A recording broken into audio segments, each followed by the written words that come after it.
Hi, I'm Omnia and I'm speaking with the president of PeopleStrong, Mergang Tripathi. I hope I pronounced it correctly this time. Yes. Yes. So let's talk a little bit about AI. PeopleStrong have taken the side of incorporating AI and pushing the whole technology into the region. What makes you so enthusiastic about this technology when it comes to human resources? You know, there used to be a phrase when I was growing up. It said that if you can imagine it, technology should be able to do it. And it was very difficult back then, and that's the reality. Back then, you had to imagine it, and you worked really hard to be able to sort of make it somewhere near what it was, and then you'd maybe get there. But today, with the pace of growth that AI is showing, anything that you can really imagine is possible. And we've seen that in micro problems that companies face, and we're trying to solve for those micro problems, which cumulatively then become a much larger HR technology game, right? So everything from recruitment to onboarding to your employee life cycle to payroll to exit to performance to learning, all of them have now got some level of artificial intelligence built into it. How deep is it? Is it all like ChatGPT where you'll start conversing with it? Maybe not. Like, I'll give you an example. If you're actually setting up on your recruiting side, you're trying to recruit a person who's a sales analyst, and the system automatically starts recommending you skills that you should be starting to look for, even though you might not have thought of it, but the world is now thinking on those skills. So you're now benefiting, and this is where AI becomes a force multiplier. It's no longer saying, hey, AI is going to take away my job. No, it's not. It's a force multiplier for you, because now you don't need to go out there and search, but it'll actually help you get better people for your context in your job. So we're doing a lot of work along those lines, embedding AI into our systems, also working a bit on the agent side of things. We're doing a few pilots with specific companies and helping them in recruitment, in performance, and things like that. But yeah, we're very excited about AI. What's different this year from last year? You were here last year talking about the same subject. So what has changed? I think last year was much more euphoric. Okay. It was just euphoria, right? Everybody was just, here's this new kid on the block, and it's this new shiny object.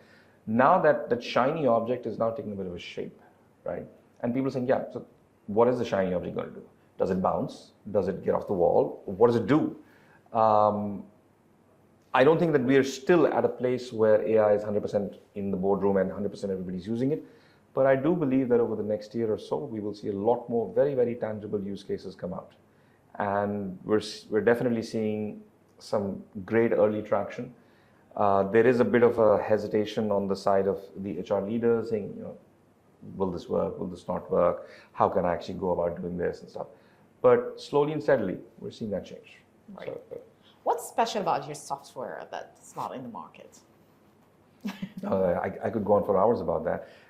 But I think the fact, number one, the fact that it's been built by HR professionals.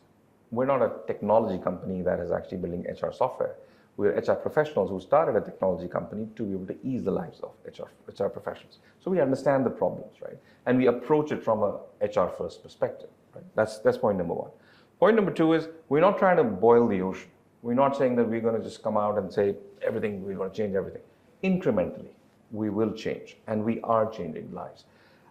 We also realize that the HR community is not a community that says, I will do everything in a big bang approach. It doesn't happen that way. So we'll do it slowly. We'll work with the customer, and we'll go down that path.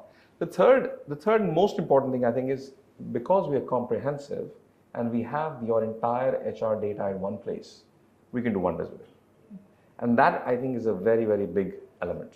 A lot of companies don't realize the strength of that data that underlies, because it's your data.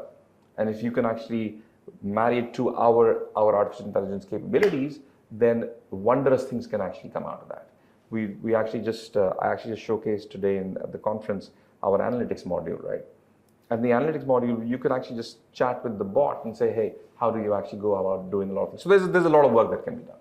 And how are people perceiving it? I don't want to talk about your clientele, but I want to talk about how are companies accepting the idea this we could incorporate it and it can make our lives easier.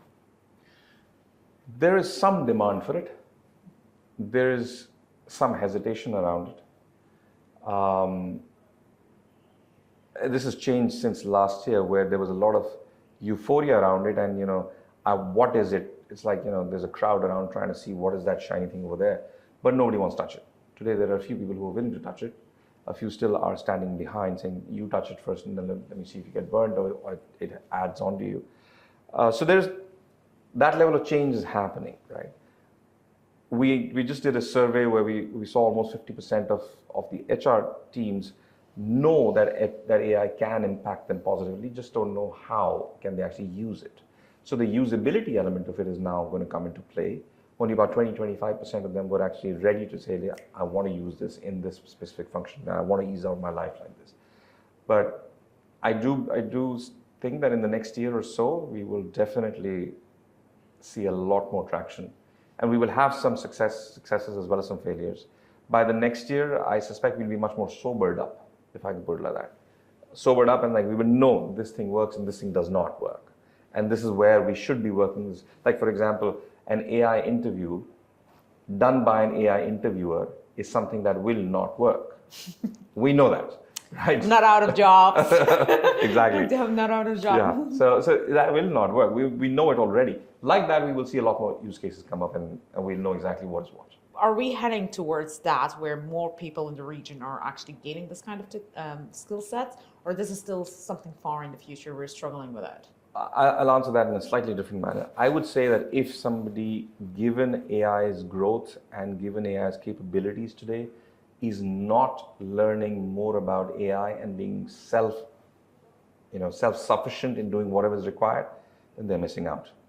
So I'm not a coder, but I should be able to build out a prompt on my own for a fully functional system or an agent. And AI itself is allowing you to do that. If we're not willing to step up and learn that, then it's our deficiency. And there will be the guys who will step up and learn that, and they will benefit more. And there will be the folks who will say, no, you do it. And they will be the losers. I mean, I wouldn't necessarily say loser, but they'll definitely not be right at the forefront. So it is because AI itself allows it, we should be doing it. And it's not like, and the more you understand it, the more you will realize that it's not like AI is going to eat up your job and stuff. It's just going to literally make you such a huge force, and it'll just help you multiply your own force 10 times. Right. I did say it's the last question, but just one thing came out of my mind. PeopleStrong is very bullish on AI, and is there a strategy that you're looking at and saying, okay, we need to expand within this technology in the next few years? Oh, for sure. Look, today so if you look at our growth, we've been a software as a service. Now we're introducing artificial intelligence along with software as a service. Over the next few years, we will become AI first. So new software that will actually come up will start from AI. It's no longer going to be workflow based and stuff. The difference between software as a service and AI was earlier there were workflows. You went from 1 to 2 to 3 to 4 to 5. Now with AI, you go to outcomes. There is no workflow. It'll get the job done.